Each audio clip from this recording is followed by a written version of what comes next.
की रही सरकारों में आपके प्रदेश सहित पूरे देश में भी सर्व समाज में से विशेषकर दलितों, आदिवासियों, पिछड़े वर्गों, मुस्लिम व अन्य धार्मिक अल्पसंख्यकों के साथ साथ गरीबों, मजदूरों, किसानों, छोटे व्यापारियों एवं अन्य मेहनतकश लोगों का भी पूर्ण रूप से विकास व उत्थान आदि नहीं हो सका है। जिनकी सरकारों की नीतियों व कार्यशैली को अब इन्हें और ज्यादा आजमाने की जरूरत नहीं है और इस मामले में खासकर मैं दलितों, आदिवासियों व अन्य पिछड़े वर्गों के लोगों को ये भी बताना जरूरी समझती हूँ कि इन्हें परम पूज्य बाबा साहब डॉक्टर भीमराव अंबेडकर के कड़े संघर्ष एवं अथक प्रयासों से भारतीय संविधान के तहत मिले कानूनी अधिकारों में से खासकर सरकारी नौकरियों में जो आरक्षण की सुविधा मिली है तो उसे भी यहाँ शुरू से ही इन वर्गों के प्रति हीन व जातिवादी मानसिकता रखने वाली सभी विरोधी पार्टियों की रही सरकारें प्रभावहीन बनाने में तथा इसे अब धीरे धीरे खत्म करने की भी पूरी कोशिश में लगी हुई है। यही मुख्य वजह है कि देश में आजादी के बाद व शुरू में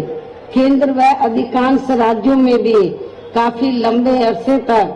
सत्ता में आसीन रही कांग्रेस पार्टी ने और अब पिछले कुछ वर्षों से केंद्र एवं काफी राज्यों में भी बीजेपी या अन्य विरोधी पार्टियों की भी रही सरकारों ने इनका यह आरक्षण का कोटा अभी तक भी पूरा नहीं किया है। पदोन्नति में आरक्षण को तो इन्होंने मान्य कोर्ट की आड़ में काफी हद तक खत्म ही कर दिया है और इस मामले में लगभग यही खराब स्थिति हमें यहाँ आपके मध्य प्रदेश स्टेट में भी देखने के लिए मिल रही है। इसके साथ ही अब इन वर्गों के लोगों को प्राइवेट सेक्टर में आरक्षण दिए जाने की व्यवस्था किए बिना ही केंद्र व राज्यों में भी ज्यादातर सरकारी कार्य यहाँ प्राइवेट सेक्टर के जरिए देश के अधिकांश बड़े बड़े पूंजीपतियों व धनासेठों को ही दिए जा रहे हैं, जिसके कारण अब पूरे देश में इन वर्गों के लोगों को आरक्षण का बहुत कम ही लाभ मिल पा रहा है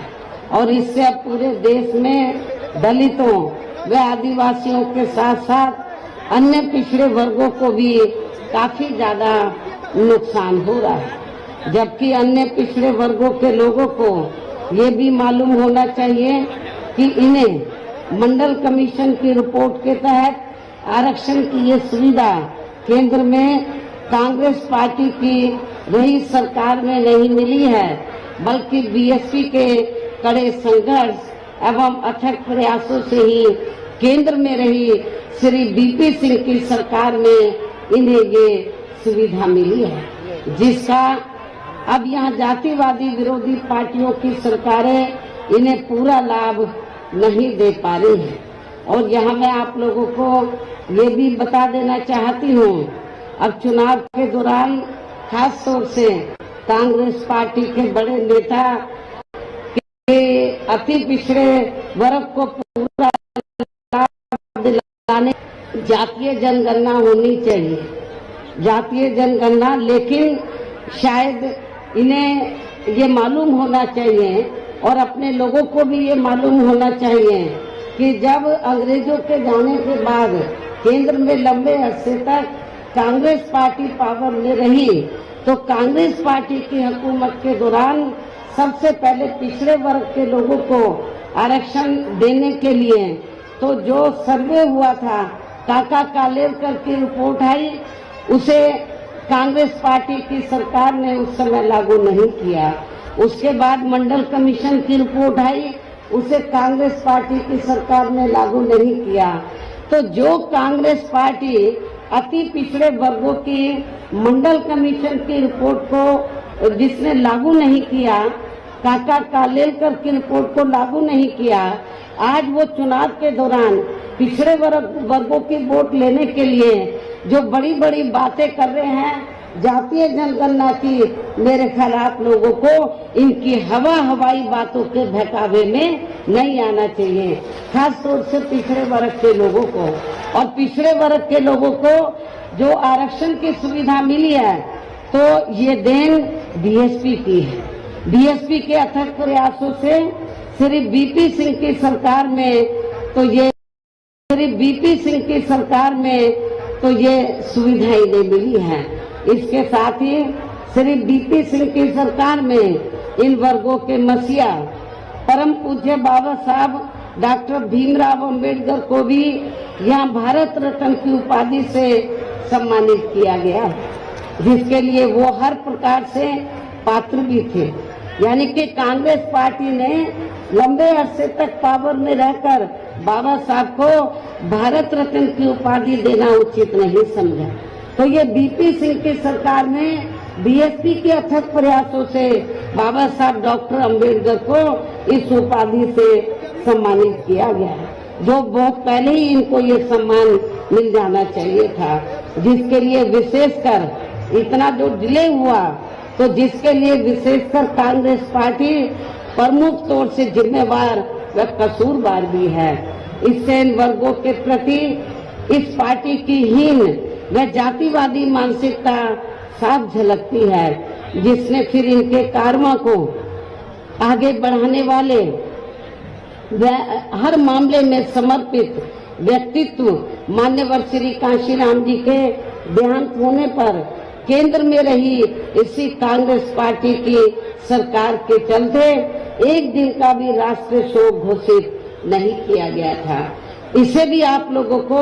याद रखना चाहिए। यहाँ मैं इन वर्गों के मामले में ये भी कहना चाहूंगी, केंद्र द्वारा देश की लोकसभा व राज्य विधानसभाओं में महिलाओं को जो 33% आरक्षण देने की व्यवस्था की गई है, तो उसमें SC, ST व OBC वर्गों की महिलाओं को अलग से कुछ भी आरक्षण नहीं दिया गया है। इतना ही नहीं, बल्कि इन वर्गों के लोगों को जुल्म जाति से निजात दिलाने के लिए जो भी अनेकों नियम व कानून आदि बने हैं, तो उन पर भी केंद्र व अधिकांश राज्यों की भी सरकारें सही से अमल नहीं कर पा रही हैं, जिससे अब यह खासकर दलितों व आदिवासियों के ऊपर शोषण करने वाले लोगों का मनोबल और भी ज्यादा बढ़ रहा है। और ये सब हमें यहाँ आपके मध्य प्रदेश स्टेट में भी काफी कुछ देखने के लिए मिल रहा है। इसी प्रकार हमें पूरे देश में मुस्लिम व अन्य धार्मिक अल्पसंख्यक समाज के लोगों की भी हालत कोई खास अच्छी नजर नहीं आती है, जिसका काफी कुछ खुलासा केंद्र सरकार की सच्चर कमेटी की रिपोर्ट में भी किया गया है। इनके साथ साथ अपर कास्ट समाज में से खासकर गरीब लोगों की भी आर्थिक स्थिति अभी भी पूरे देश में यहाँ काफी ज्यादा खराब व दयनीय बनी हुई है। इनके अलावा आपके प्रदेश से पूरे देश में सर्व समाज में से विशेषकर यहाँ गरीब, मजदूर, किसान, कर्मचारी, व्यापारी एवं अन्य मेहनतकश लोग भी अपनी विभिन्न समस्याओं को लेकर अभी भी हमें काफी ज्यादा दुखी ही नजर आते हैं। और इनमें से किसान वर्ग तो केंद्र की वर्तमान भाजपा सरकार द्वारा बनाई गई गलत नीतियों के कारण काफी ज्यादा परेशान व आंदोलित भी रहा है। लेकिन इन सबकी मुख्य वजह हमारी पार्टी केंद्र व आपके मध्य प्रदेश स्टेट में भी यहाँ अब तक रही सभी विरोधी पार्टियों की सरकारों की जातिवादी, पूंजीवादी व संकीर्ण मानसिकता के तहत बनाई गई उनकी गलत नीतियों एवं गलत कार्य प्रणाली को ही काफी हद तक जिम्मेवार मानकर चलती है। और इस मामले में खासकर इनकी गलत आर्थिक नीतियों की वजह से ही आए दिन यहाँ पूरे देश में गरीबी बेरोजगारी व महंगाई आदि भी काफी ज्यादा बढ़ रही है। हालांकि इस मामले में शुरू से ही हमारी पार्टी केंद्र व राज्य सरकारों से भी हर स्तर पर ऐसी नीति अपनाने की लगातार ये मांग करती आ रही है कि देश में कुछ गिने चुने पूंजीपतियों व धन्ना सेठों का विकास होने की बजाय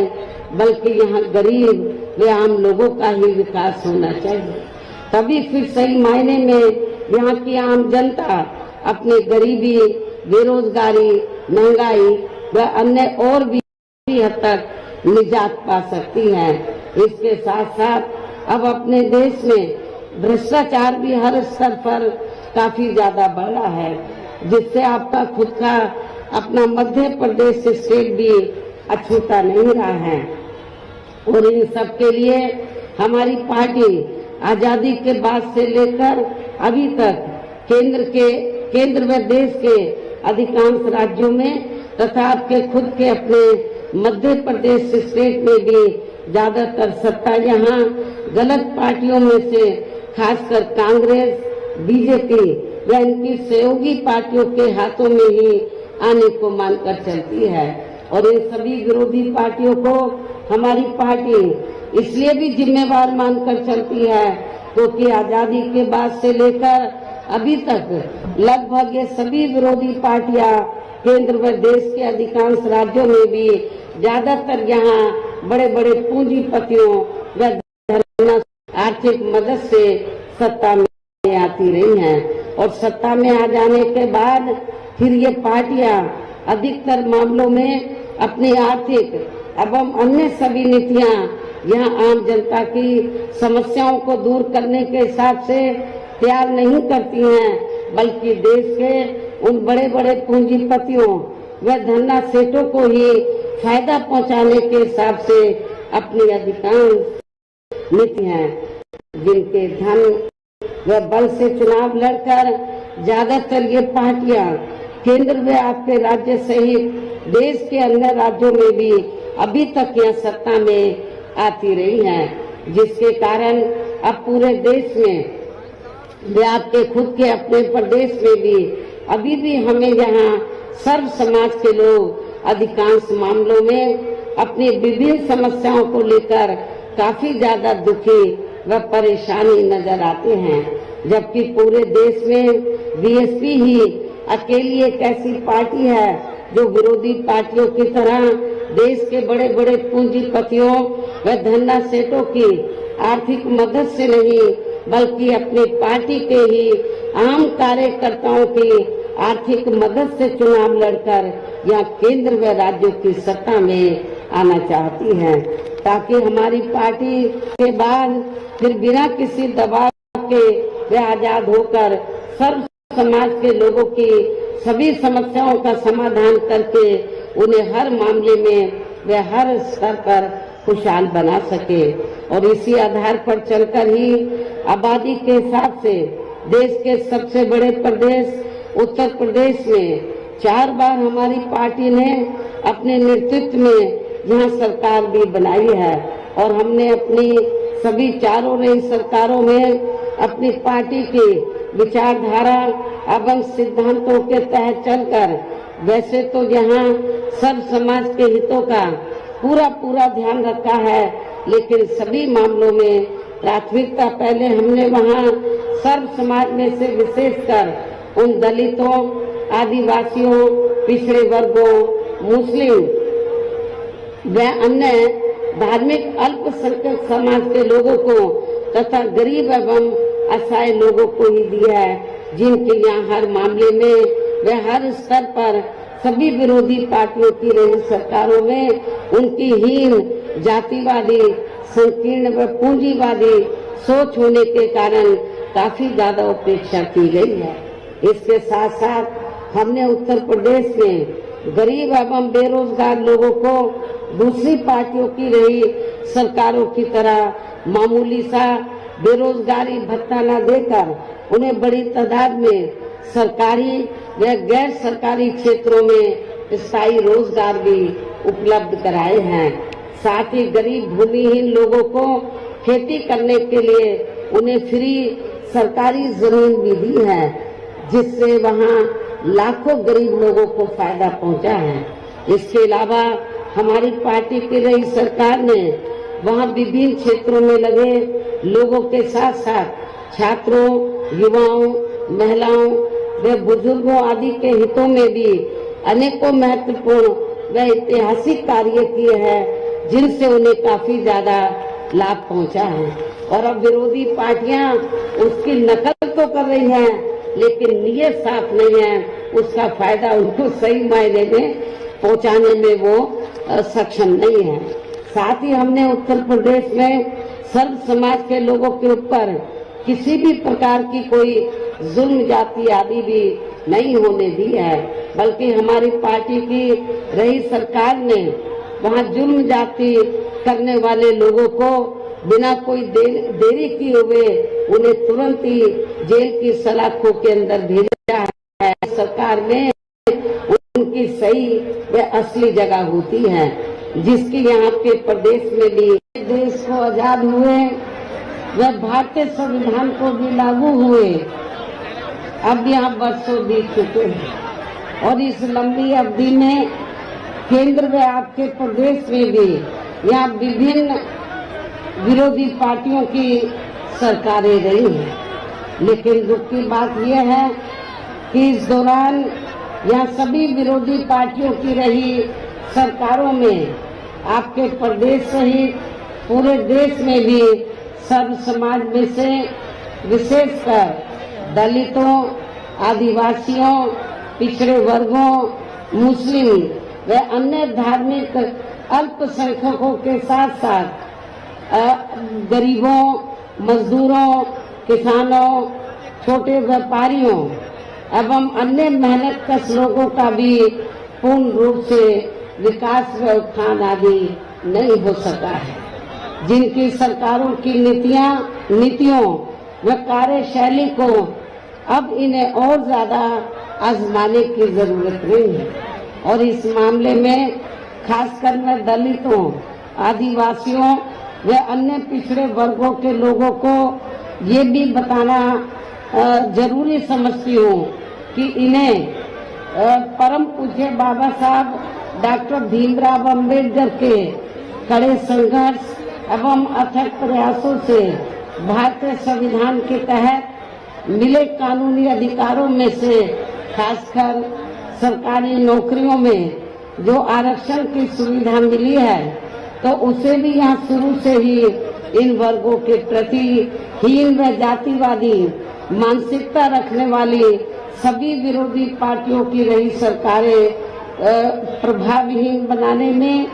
तथा इसे अब धीरे धीरे खत्म करने की भी पूरी कोशिश में लगी हुई है। यही मुख्य वजह है कि देश में आजादी के बाद व शुरू में केंद्र व अधिकांश राज्यों में भी काफी लंबे अरसे तक सत्ता में आसीन रही कांग्रेस पार्टी ने और अब पिछले कुछ वर्षों से केंद्र एवं काफी राज्यों में भी बीजेपी व अन्य विरोधी पार्टियों की भी रही सरकारों ने इनका यह आरक्षण का कोटा अभी तक भी पूरा नहीं किया है। पदोन्नति में आरक्षण को तो इन्होंने मान्य कोर्ट की आड़ में काफी हद तक खत्म ही कर दिया है। और इस मामले में लगभग यही खराब स्थिति हमें यहाँ आपके मध्य प्रदेश स्टेट में भी देखने के लिए मिल रही है। इसके साथ ही अब इन वर्गों के लोगों को प्राइवेट सेक्टर में आरक्षण दिए जाने की व्यवस्था किए बिना ही केंद्र व राज्यों में भी ज्यादातर सरकारी कार्य यहाँ प्राइवेट सेक्टर के जरिए देश के अधिकांश बड़े बड़े पूंजीपतियों व धन्ना सेठों को ही दिए जा रहे हैं, जिसके कारण अब पूरे देश में इन वर्गों के लोगों को आरक्षण का बहुत कम ही लाभ मिल पा रहा है। और इससे अब पूरे देश में दलितों व आदिवासियों के साथ साथ अन्य पिछड़े वर्गों को भी काफी ज्यादा नुकसान हो रहा है। जबकि अन्य पिछड़े वर्गों के लोगों को ये भी मालूम होना चाहिए कि इन्हें मंडल कमीशन की रिपोर्ट के तहत आरक्षण की ये सुविधा केंद्र में कांग्रेस पार्टी की रही सरकार में नहीं मिली है, बल्कि बीएसपी के कड़े संघर्ष एवं अथक प्रयासों से ही केंद्र में रही श्री बीपी सिंह की सरकार में इन्हें ये सुविधा मिली है, जिसका अब यहाँ जातिवादी विरोधी पार्टियों की सरकारें इन्हें पूरा लाभ नहीं दे पा रही हैं। और यहाँ मैं आप लोगों को ये भी बता देना चाहती हूँ, अब चुनाव के दौरान खास तौर से कांग्रेस पार्टी के बड़े नेता ये कहते हैं कि अति पिछड़े वर्ग को पूरा लाभ दिलाने के लिए